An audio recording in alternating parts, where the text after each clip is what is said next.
안녕하십니까. 여름성에 여러분 오신 것을 환영합니다. 저희가 2박 3일인가요? 수양회를 했는데 저에게 많은 은혜를 주셔서 감사를 드립니다. 오늘 말씀의 제목은 거룩한 산제물입니다. 말씀은 로마서 12장 1절에서 21절까지입니다. 요절은 1절입니다. 다 같이 읽겠습니다. 시작. 그러므로 형제들아 내가 하나님의 모든 자비하심으로 너희를 권하노니 너희 몸을 하나님이 기뻐하시는 거룩한 산제물로 드리라. 이는 너희가 드릴 영적 예배니라. 기도하겠습니다. 감사하신 아버지 하나님, 저희 가운데 귀한 여름상회를 배설하여 주시고 말씀을 주셔서 감사합니다. 오늘 거룩한 산제물 말씀을 새롭게 허락하여 주셔서 감사합니다. 성령님께서 이 시간 저희들과 함께해 주시고 말씀을 통해서 저희 가운데 주시고자 하시는 하나님의 말씀의 뜻을 잘 깨달아 알 수 있도록 도와주시옵소서. 성령께서 죄인을 다만 불쌍해 주시고 붙잡아 주시기를 기도합니다. 감사하며 예수님 이름으로 기도하였습니다. 요즘 우리나라에 도덕적인 타락이 날로 심해져 가고 있습니다. 며칠 전에는 성폭행 문제로 공군에 이어서 여자 해군이 또 자살을 했습니다. 아마 이것은 빙산의 일각이라고 생각이 됩니다. 우리나라 도덕률이 OECD 중에서 최하위라고 합니다. 또 반대로 자살률은 최상이라고 합니다. 안타까운 것은 신자들이 이런 세상에 영향을 주지 못한다는 것입니다. 그 원인을 오늘 말씀에 비춰볼 때 참 예배를 하지 않기 때문입니다. 그런 점에서 참 예배를 배우는 것은 매우 중요하다고 생각이 됩니다. 사도 바울은 먼저 참 예배란 어떤 것인가를 로마서의 맥락에 기초해서 설명하고 있습니다. 그리고 참 예배가 교회 공동체 내에서 어떻게 이루어져야 하는가 가르쳐주고 있습니다. 마지막으로 세상 사람들과의 관계에서는 어떠해야 하는가 가르쳐주고 있습니다. 오늘 말씀을 통해서 참 예배로 살고자 하는 소원을 새롭게 할 수 있기를 기도합니다. 제1장 산제물 1절에서 2절입니다. 사도 바울은 11장까지 믿음을 통한 구원에 대해서 가르쳤습니다. 이제 12장부터는 신자의 실제적인 삶에 대해서 가르치고 있습니다. 특히 1절, 2절은 신자의 삶의 대헌장, 대원칙이라고 합니다. 1절을 보십시오. 바울은 너의 몸을 거룩한 산제물로 드리라고 하였습니다. 구약시대는 짐승을 제물로 해서 제사를 드렸습니다. 짐승은 바치는 사람의 죄를 대신해서 희생되었습니다. 제사의 본질은 희생입니다. 신자의 몸을 제물로 드리라는 것은 한마디로 희생하며 살라 뜻입니다. 바울은 더 나아가 신자의 삶은 산제물이어야 한다고 합니다. 구약시대에는 짐승을 죽여서 제사를 드렸습니다. 그러나 이제는 살아있는 우리 몸을 제사로 드립니다. 또 구약시대에는 정해진 때만 제사로 드렸습니다. 그러나 이제는 살아있는 동안 늘 제사로 드립니다. 한마디로 신자들은 삶 자체가 곧 제물입니다. 또 바울은 우리의 삶이 거룩한 제물이어야 한다고 합니다. 우리의 삶이 거룩한 제물이어야 한다는 것은 무슨 뜻입니까? 우리의 말, 행동, 생각 이런 모든 것들이 깨끗하고 경건해야 합니다. 가정일을 할 때나 학교 공부할 때나 직장일이나 쉴 때나 먹을 때나 모든 것을 제사를 드리는 마음으로 해야 합니다. 우리가 거룩한 산제물로 사는 것이 모든 윤리의 기본입니다. 우리의 삶이 거룩한 제물이 되려면 어떻게 해야 합니까? 2절을 다 같이 읽겠습니다. 시작. 새롭게 함으로 변화를 받아 하나님의 선하시고 기뻐하시고 온전하신 뜻이 무엇인지 분별하도록 하라. 우리의 삶이 거룩한 산제물이 되려면 하나님의 선하시고 기뻐하시고 온전하신 뜻이 무엇인지 분별해야 합니다. 그러면 우리가 하나님의 뜻을 어떻게 분별할 수 있습니까? 첫째, 이 세대를 본받지 말아야 합니다. 본받지 말라는 것은 죄악된 시대의 풍조를 따르지 말라는 것입니다. 요즘은 상대주의적인 시대입니다. 이것도 좋고 저것도 좋습니다. 다 자기가 옳다고 생각되는 대로 살면 됩니다. 이미 간음죄는 폐지되었습니다. 미국에서는 동성 결혼도 합법화되었습니다. 성별을 구분하는 것도 여성, 남성, 중성, 양성 아주 여러 가지입니다. 선악의 개념도 상대화되었습니다. 자기나 자기 편은 선이고 다른 사람, 다른 편은 악으로 규정합니다. 그리고 막 공격합니다. 선과 악의 개념은 없어지고 내 편이 있을 뿐입니다. 또한 사람들은 육신의 쾌락을 추구합니다. 내일 죽을 터이니 먹고 마시고 즐기자 합니다. 이 엄중한 코로나 시국에도 숨어서 술 마시고 노느라고 정신이 없습니다. 수많은 성매매 사이트, 불륜, 성폭행은 날마다 증가합니다. 무엇보다 사람들은 돈을 사랑합니다. 뭐니 해도 머니가 최고입니다. 우리가 살아가는 데 있어서 돈은 꼭 필요합니다. 그러나 문제는 돈이 우상이 된 것입니다. 사람 낳고 돈 낳지 돈 낳고 사람 낳냐? 라는 그런 속담이 있습니다. 사람이 돈보다 더 중요하다는 뜻입니다. 그러나 요즘은 돈 낳고 사람 낳는 세상이 되었습니다.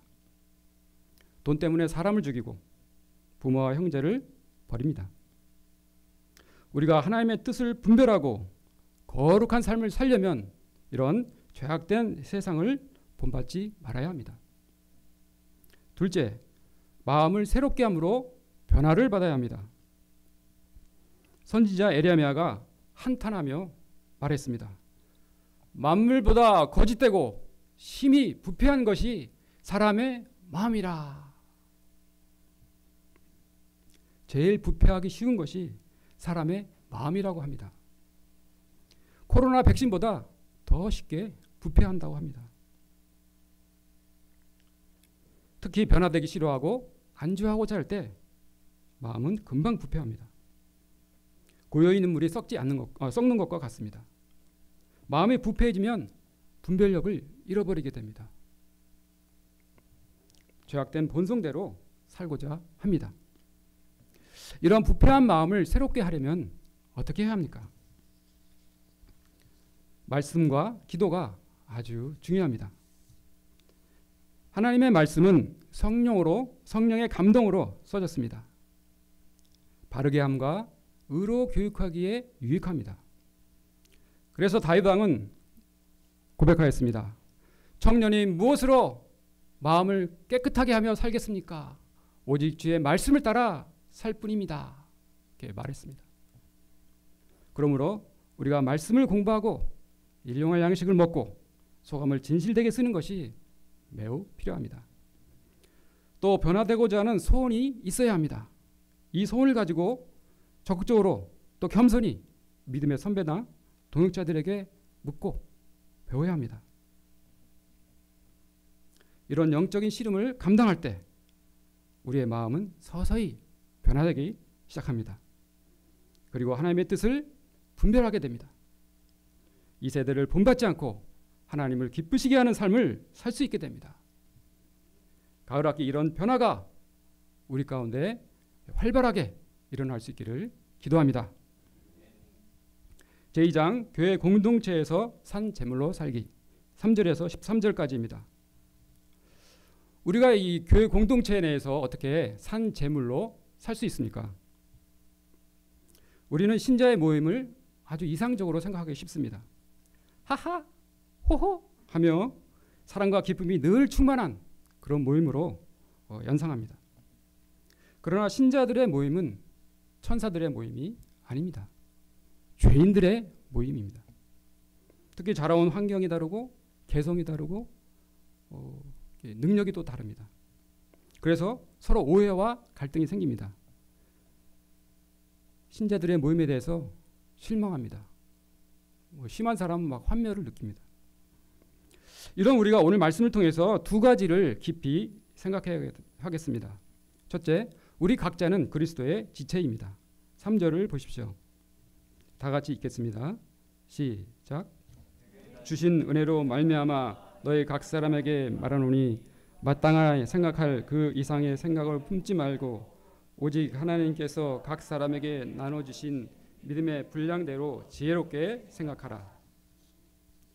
마땅히 생각할 그 이상의 생각을 품지 말아야 합니다.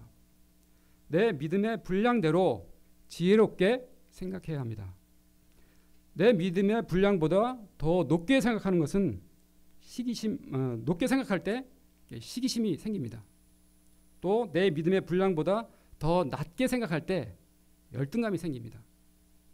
사도 바울은 이런 생각을 품지 말라고 합니다. 잠깐 스치는 생각은 어떻게 할 수 없습니다. 그러나 마음에 푹 담아놓고 주야로 묵상하면 안 됩니다. 이렇게 되면 나중에 갈등이 빵 하고 터지게 됩니다. 그러므로 지혜롭게 생각해야 합니다. 그러면 어떻게 하는 것이 지혜롭게 생각하는 것입니까? 4절, 5절을 보십시오. 우리 몸에는 많은 지체들이 있습니다. 눈, 손, 귀, 많은 지체들이 있습니다. 또 이 지체들의 기능은 서로 다 다릅니다. 몸이 10냥이면 손은 9냥이라는 말이 있습니다. 그렇다고 눈이 9냥이라고 합니다. 그렇다고 손이고 발이고 모두 눈이 될 수 없습니다. 그러면 흉측한 괴물이 될 것입니다. 그러므로 너는 왜 나와 다르냐? 판단하지 말아야 합니다. 또 다 머리가 되겠다고 고집을 부려서는 안 됩니다. 하나님이 각기 다른 기능을 주신 것을 인정해야 합니다. 그리고 서로 소중히 여겨야 합니다. 이것이 바로 지체의식입니다. 6절, 7절, 8절을 보십시오.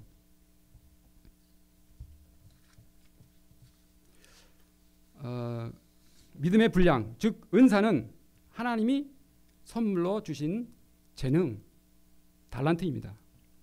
예언의 은사는 하나님의 기록된 말씀을 정확하게 해석하고 선포하는 것입니다. 어떤 사람에게는 섬기는 은사를 주셨습니다.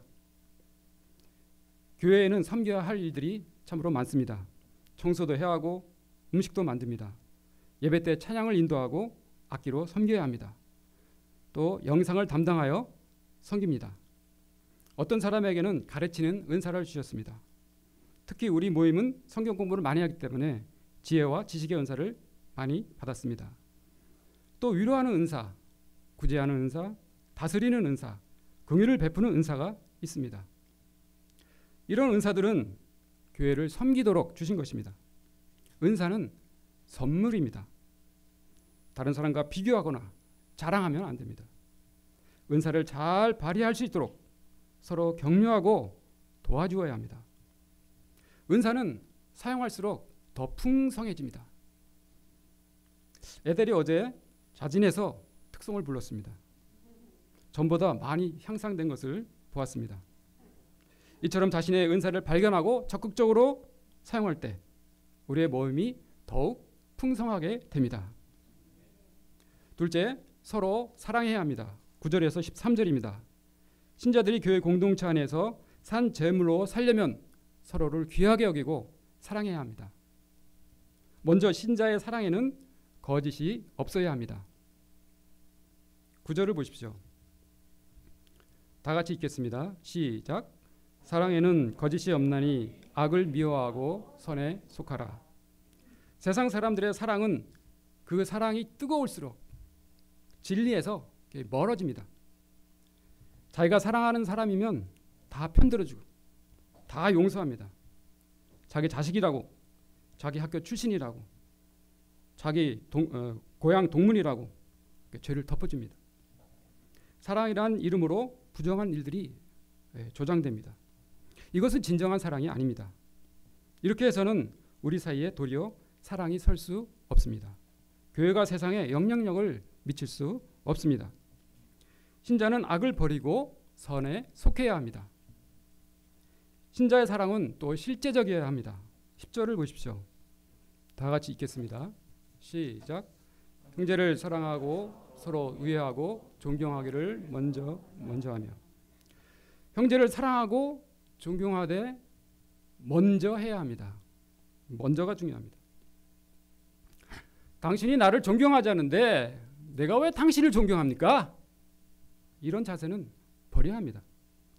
먼저 인사, 먼저 칭찬, 먼저 용서가 중요해요. 이렇듯 먼저가 매우 중요한 것 같습니다. 이렇게 할 때 받는 사람은 자존감이 높아집니다. 또 상대방도 마음이 열리고 상대를 또 존중하게 됩니다. 또한 사랑은 이론이 아니라 실천입니다. 그래서 11절에서 13절을 보면 바울은 사랑을 가르치면서 부지런하라, 섬기라, 기도에 힘쓰라, 손 대접하기를 힘쓰라 하였습니다. 힘쓰라 하였습니다. 에이리 프롬은 그에 져서 사랑의 기술에서 사람들은 사랑을 대상의 문제로 생각하는 오해가 있다. 사랑은 대상의 문제가 아니라 능력의 문제다라고 말했습니다. 사람들은 사랑해야 할 대상이 글러먹어서 사랑하지 못한다고 합니다. 그러나 사실은 나에게 능력이 없어서 사랑하지 못하는 것입니다. 사랑은 기술이고 능력이라고 합니다. 안녕하세요, 고객님. 사랑합니다. 이것은 사랑이 아닙니다. 립 서비스입니다. 사랑은 결코 자연스럽게 우러나오지 않습니다.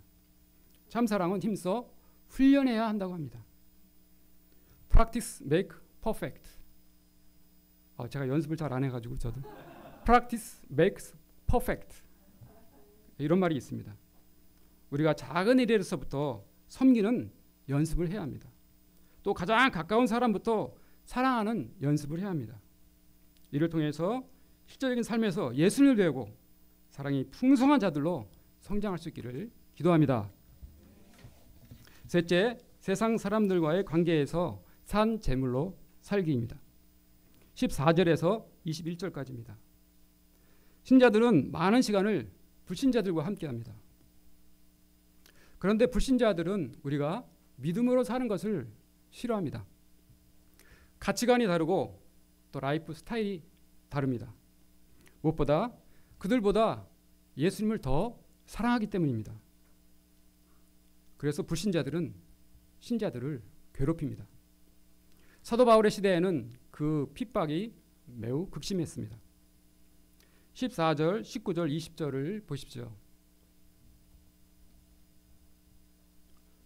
바울은 너희를 박해하는 자를 축복하고 저주하지 말라고 했습니다.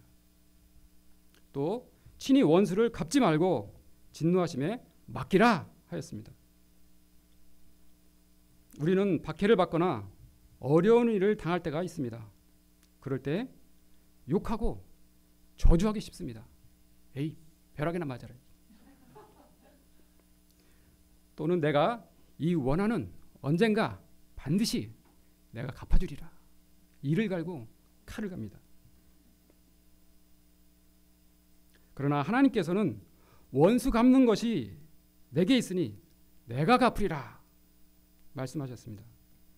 복수할 권리는 하나님에게만 있다는 것입니다. 우리가 해야 할 일은 그들을 축복하고 더 나아가서 축복하는 것입니다. 더 나아가 원수가 줄이거든 먹이고 목마르거든 마시게 하는 것입니다. 실은 자기를 부인하고 축복을 하는 것은 축복하는 것만도 인간 승리입니다. 어떻게 그렇게 할 수 있습니까? 그런데 축복에 끝나는 것이 끝나지 말고 실제적인 필요도 채워주라고 합니다. 와, 이것은 우리를 2번 죽이는 것 같습니다. 그러나 왜 우리가 이렇게 해야 합니까? 15절에서 18절을 보십시오.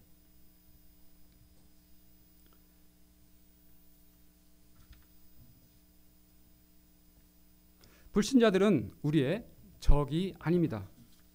우리가 복음을 전해야 할 양입니다. 사랑해야 할 미래의 신자들입니다. 그러므로 그들과 함께 즐거워하고 함께 슬퍼해야 합니다. 마음을 같이 하라는 뜻입니다. 그들은 싸움의 대상이 아니라 화목의 대상입니다. 구원의 대상입니다. 21절을 보십시오. 다 같이 읽겠습니다. 시작. 21절을 제가 읽겠습니다. 악에게 지지 말고 선으로 악을 이기라. 다 같이 한번 해볼까요? 악에게 지지 말고 선으로 악을 이기라. 우리 손으로 원수를 갚는다면 속이 아주 시원할 것 같습니다. 시원이 아니라 그냥 시원할 것 같습니다. 그러나 그렇게 하면 우리는 그와 똑같은 사람이 되는 것입니다. 그것은 악에게 지는 것입니다. 그러나 우리의 사랑으로 그가 감화되고 회개한다면 우리는 그를 이기는 것입니다. 신자의 존재 이유는 악을 악으로 갚는 데 있지 않습니다. 선으로 악을 이기는 데 있습니다. 이것이 산 제물의 삶입니다. 우리가 어떻게 과연 이런 비범한 삶을 살 수 있습니까? 하나님의 사랑을 알 때 가능합니다. 죄인을 향한 하나님의 마음을 알 때 가능합니다. 요한복음 3장 16절은 말합니다. 하나님이 세상을 이처럼 사랑하사 독생자를 주셨으니 이는 저를 믿는 자마다 멸망치 않고 영생을 얻게 하려 하심이라. 하나님은 가장 사랑하는 독생자를 주시기까지 저희들을 사랑하셨습니다. 하나님은 선한 자나 악한 자나 모두 사랑하십니다.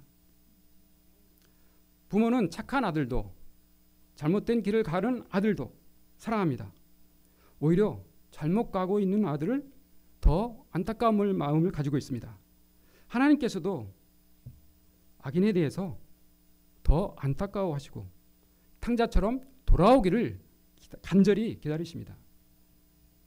우리가 이 죄인들을 향한 하나님의 마음을 알고 모든 사람들을 사랑하는 자들로 성장할 수 있기를 간절히 기도합니다.